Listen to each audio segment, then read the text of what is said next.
எல்லாருக்கும் வணக்கம். இன்னைக்கு நம்ம வீடியோவில் என்ன பார்க்க போறோம்னா, அதாவது ரசமலாய் இதான் செய்ய போறோம். இது பிள்ளைங்கள்லாம் நல்லா விரும்பி சாப்பிடுவாங்க. கடைக்கு போனாலும் அதான் வாங்கிட்டு வந்து எங்கள் வீட்டில் எங்கள் தீயாலாம் அதான் விரும்பி கேட்பா. இன்னைக்கு அதை நம்ம வீட்டிலையே எப்படி செய்யுது அப்படின்னு தான் பார்க்க போகிறோம். ரொம்ப ஈஸியான வேலை, குயிக்காக செஞ்சிடலாம். நல்லா டிஃப்ரென்ஸாகவும் இருக்கும், சாப்பிட்றதுக்கு டேஸ்ட்டாக இருக்கும். வாங்க இப்போ ரசமலாய் எப்படி செய்யுதுங்கிறது பார்க்கலாம். அதுக்கு முன்னாடி எங்கள் சேனலை இதுவரையில் சப்ஸ்கிரைப் பண்ணாமல் இருந்தால் சப்ஸ்கிரைப் பண்ணி வச்சுக்கோங்க. அந்த பக்கத்தில் இருக்கிற ஆளுங்கிற பெல் பட்டனை அமைத்து வைங்க. அப்போ தான் நாங்கள் போடுற வீடியோ உடனே அவங்களுக்கு கிடைக்கும். வாங்க இப்போ ரெசிபிக்கில் போகலாம். பாலை காய்ச்சிக்கலாம். 1/2 லிட்டரு பால் எடுத்துருக்கிறேன். இப்போ இதை நம்ம நல்லா காய வச்சுக்கலாம்.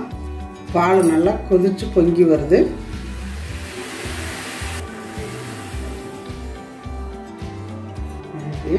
லைட்டாக கிண்டி விட்டுக்கலாம். இப்போ நம்ம இதை அடுப்பை குறைச்சிட்டு இந்த பாலை நம்ம எடுத்துக்கலாம். இது தனியாக இருக்கட்டும். இன்னொரு பாத்திரம் வச்சுக்குவோம்.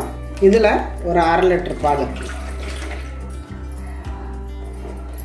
இது ரொம்ப பொங்கணும் அப்படிங்கிறது இல்லை, அதாவது பொங்குற டேஸ்ட்டில் இருந்தாலே போதும்.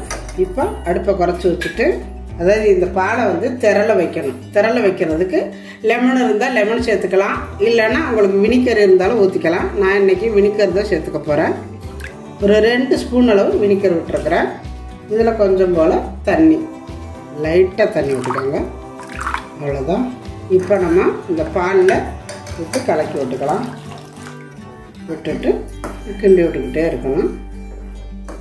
பாருங்கள், விட்ட உடனே திரண்டுருச்சு. அவ்வளவுதான். இப்போ நம்ம அடுப்பை ஆஃப் பண்ணிக்கலாம். இது திரள ஆரம்பிச்சிருச்சுன்னா ஆஃப் பண்ணிக்கணும்.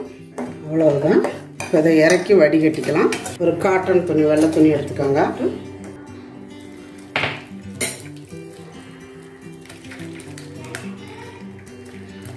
இப்போ இதில் கொஞ்சமாக தண்ணி ஊற்றிக்கோங்க.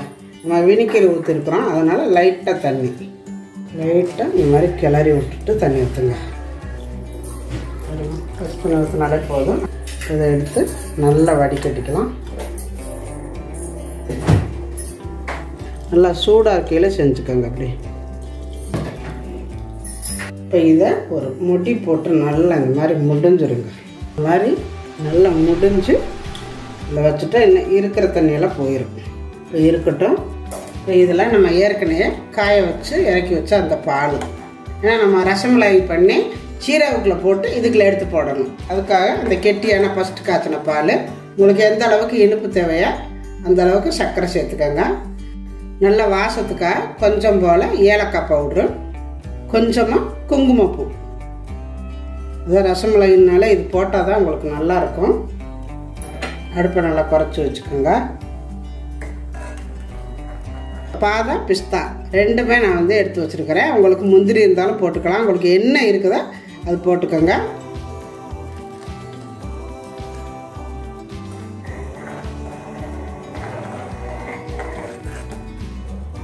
இப்போ இதில் கொஞ்சம் போல் ஃபுட் கலர், அதாவது இது ஊற்றுனாதான் ரசமலாய்க்கு அந்த கலர் கிடைக்கும். வேணும்னா சேர்த்துக்கோங்க, வேண்டான்னா இந்த குங்குமப்பூவோட கூட விட்டுக்கலாம். நான் கொஞ்சமாக விட்டுருக்குறேன். இப்போ இது கொதித்து வேகட்டும். பார்த்திங்கன்னா லைட்டாக கொதித்து வேகுது. போதும் இந்த அளவு. நம்ம ஏற்கனவே பாலெல்லாம் காய்ச்சிட்டா. இப்போ சர்க்கரை இதெல்லாம் லைட்டாக கரையணும், அவ்வளவுதான். நல்லா கெட்டியாக வரணும் அப்படிங்கிறதெல்லாம் இல்லை. பார்த்திங்கன்னா நம்ம கட்டி வச்ச மூட்டை தண்ணியெல்லாம் வடிஞ்சு நல்லா இருக்குது. இப்போ நம்ம எடுத்துக்கலாம். இப்போ இதை நம்ம நல்லா பிணைஞ்சு விட்டு நைஸாக பிணைஞ்சிக்கணும். மெயினாக அதுதான் நம்ம இதில் பார்க்க வேண்டியது. இந்த உருண்டை வெடிக்காமல் இருக்கணும். நான் ஏற்கனவே ரசகுல்லா செஞ்சுருக்கிறேன். நல்லா குலோப்ஜான் மாதிரி நல்லா இருந்துச்சு. நிறைய பேர் பார்த்துட்டு ரொம்ப அருமையாக இருக்குதுங்க, அவ்வளோ நல்லா வந்திருந்தது.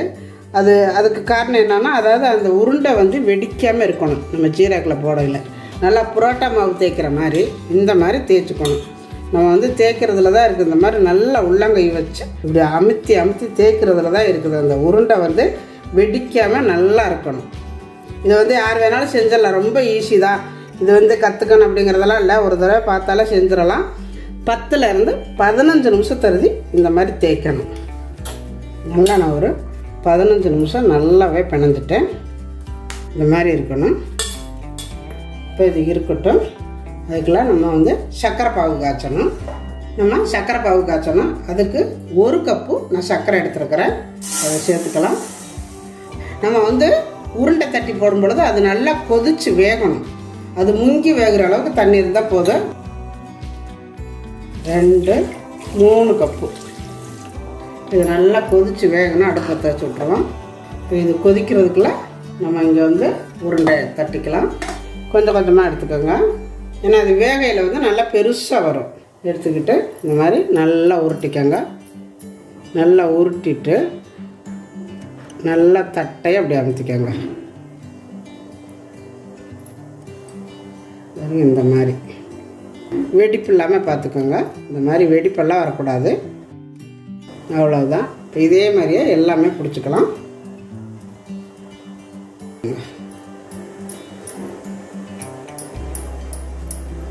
உருட்டிட்டு லைட்டாக ப்ரெஸ் பண்ணாலே போதும்.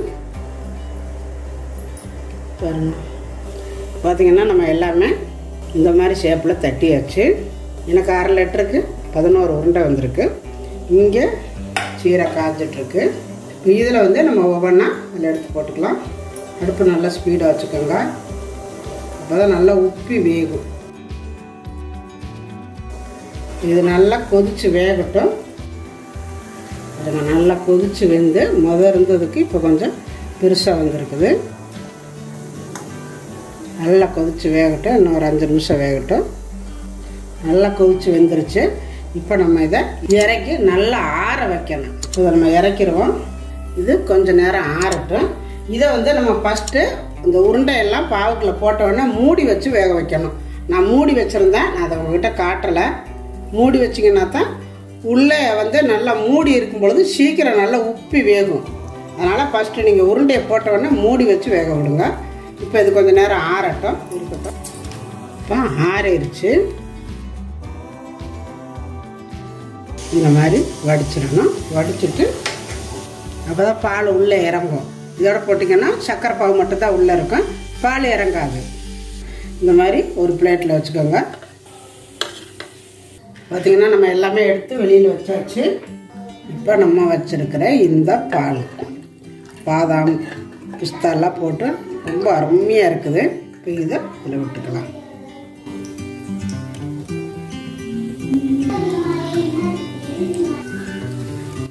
இப்போ நம்மளுடைய ரசமலாய் பாருங்கள் சூப்பராக வந்திருக்கு. ரொம்ப அருமையாக இருக்குது பாருங்கள். நம்ம கடையில் வாங்கினா எப்படி இருக்குமோ அதே மாதிரி.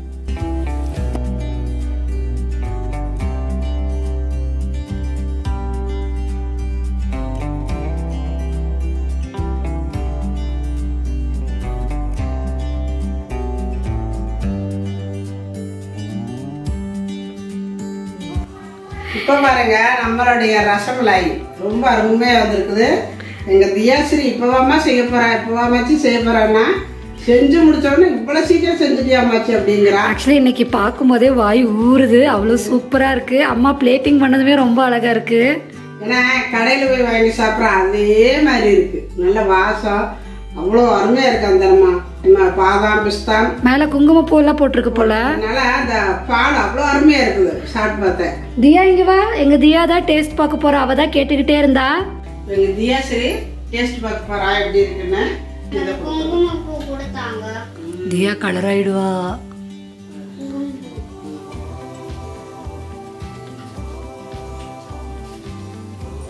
வாய் பேச முடியல தியா. சூப்பரா இருக்கு. நான் சாப்பிடணும். எனக்கு வெயிட் பண்ணுங்க. நான் சாப்பிட்டு முடிச்சுட்டு தான் சொல்லுவேன். சாப்பிட்டு முடிச்சுட்டு தான் சொல்லுவாளாமா. போங்க, நீங்க சாப்பிட மாட்டேங்கிறீங்க. எனக்கு குடுமா ஒரு வாய். அம்மா ஒரு வாய் இப்படியே இங்கே குடுமா. இப்போ வர்றா பாருங்க. சூப்பரா இருக்கு. ஆக்சுவலி இப்பவே செஞ்சதுனால இன்னும் கொஞ்சம் ஊறுனுச்சுன்னா இன்னும் டேஸ்டா இருக்கும். செமையா இருக்கும். இது கொஞ்ச நேரம் ஊறணும். இப்போ எடுத்து இப்பதான் உள்ள போட்டுருக்கிற பாட்டில் இன்னும் கொஞ்ச நேரம் இருந்துன்னா இன்னும் நல்லா சாஃப்டா இருக்கும். இதே மாதிரி நான் செஞ்ச அதே பக்குவத்தில் நீங்களும் செஞ்சு பாருங்க. அதெல்லாம் ரொம்ப ஈஸியானதான், கஷ்டம்லாம் இல்லை. உருண்டை பிடிக்கிறது மட்டும் கரெக்டாக வெடிக்காம பிடிச்சிட்டிங்கன்னா போதும். செஞ்சு கொடுத்துட்டு எப்படி வந்துச்சு அப்படிங்கிறத எனக்கு கமெண்ட்ல சொல்லுங்க. இந்த வீடியோ பிடிச்சிருந்தா லைக் பண்ணுங்க, ஷேர் பண்ணுங்க, செட்டிநாடு சமையலுக்கு சப்ஸ்கிரைப் பண்ணுங்க. நன்றி. வாழ்க வளமுடன்.